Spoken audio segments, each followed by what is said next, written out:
And even more surprised to hear him try to make a case against our next guest, Kylie Jane Kremer, Executive Director of Women for America First. This nice person, he said, was involved, co-conspirator, if you will, in inciting the riot. It's absolutely absurd, first of all. Kylie Jane Kremer, welcome back to Newsmax. How are you? Thanks, Greg, for having me. And yes, today was absolutely insane watching this whole sham impeachment trial unfold. So your name was brought up. We're going to show that moment in a sec. But did you know this was coming? I mean, you tweeted some stuff that I think is totally harmless and totally within the parameters of acceptable political dialogue. We'll show everybody what we're talking about. But have you been receiving heat over January 6th, or did this come out of the blue? Well, so I think right after January 6th happened, there was definitely a little bit of heat on us, but we just kind of kept our head down and were focused on our work. We had nothing to do with what happened at the Capitol. We held a beautiful event at the Ellipse where the president did speak. And, you know, we've just wanted to let this whole thing play out. At no point did Congressman Swalwell's office or any person in the Democratic Party reach out to me to ask me about these tweets or to tell me to get my side of the story whatsoever, what communication was going on with the president's team, if any. Yeah. And so today it was quite a shock, because if we're going to talk about someone inciting violence, you know, I have now had serious death threats against my life because of this. It happened right after January 6th, and they calmed down. And because of the shenanigans that Congressman Swalwell did on the Senate floor, victimizing myself and saying that I was inciting violence and a part of this whole thing that happened at the Capitol. I mean, let's talk about that, because he should be held accountable. I don't care if he is a congressman. All right. So, number one, I knew it was absurd right away. You've been on this show before. I know you're a nice person. I know you're not crazy. So let's go to what happened just a few hours ago this afternoon. Congressman Swalwell making the case and bringing you into the picture. President Trump retweeted one of his Twitter followers. That follower was Kylie Kremer, Executive Director of Women for America First, the group organizing the January 6th rally and the creator of the Facebook group Stop the Steal. Kremer tweeted, quote, "The cavalry is coming, Mr. President," referring to the cavalry showing up on January 6th. She also added a website for supporters to RSVP and made clear what the message was. Hashtag Stop the Steal. And what did President Trump say in response to hearing that the cavalry was coming? A great honor. Oh, my Lord. Oh, I've heard the phrase, the cavalry is coming, in dog food commercials. We played an insurance commercial. It is part of our language, our lexicon. People say it, and it just means help is on the way. But look, that's my interpretation. You tell us, what did you mean by cavalry is coming? Certainly that he has support and that millions of Americans support him. And we wanted a free and fair election. We wanted to see transparency within our election process. And so when I tweeted the cavalry is coming, that's exactly what I intended, is help is on the way, to let Congress and the rest of the American people know that there are people that are paying attention and want to get this right. This is about the foundation of our country.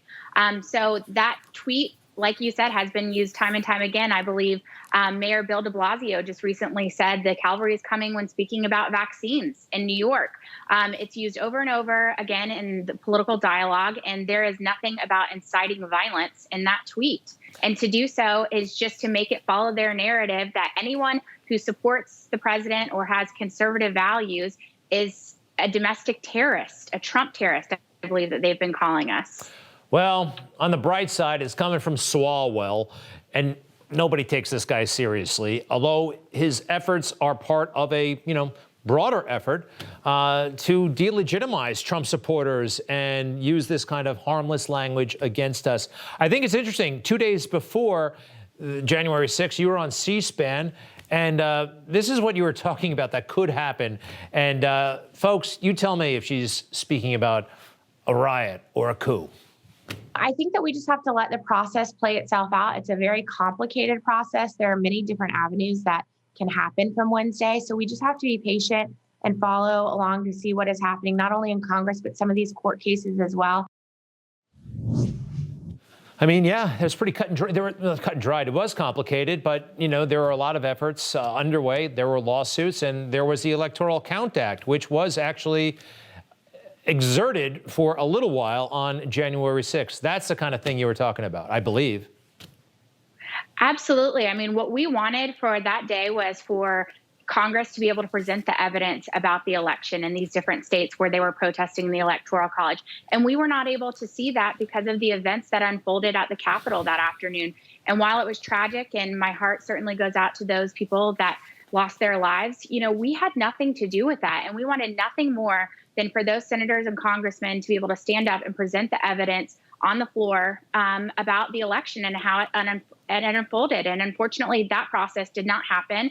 We are now here a month later, and we've seen how it's all played out. But again, I mean, the president is no longer in office, President Trump. He's no longer in office, and they still are driving this narrative that he is bad and anyone that supports him is bad, and they're going to censor us and make us sit down and be quiet. And guess what? We are not going to be quiet and sit down. We are going to remain steadfast of our mission, upholding the Constitution, wanting a free and fair process with elections.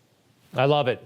You're strong, you're on message, and can't tell that a member of Congress basically accused you of inciting a riot and being part of a coup today on the Senate floor. It was a disgraceful moment by Mr. Swalwell, one of many, I'm afraid. But Kylie Jane Kremer, hold your head high as you are. You did nothing wrong, and to be continued. Kylie Jane Kremer, Executive Director, Women for America First. Thanks so much. Anything you'd like to add?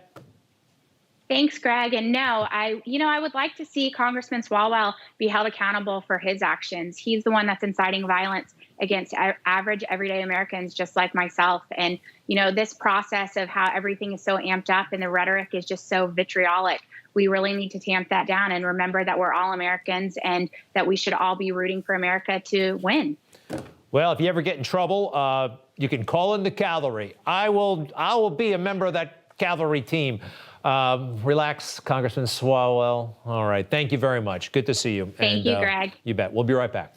You just watched Newsmax TV, America's fastest growing cable news channel, now in more than 70 million homes. You can get Newsmax TV on your cable system or check your cable guide. And if your system doesn't carry Newsmax, call them, tell them you want Newsmax TV, because we're real news for real people.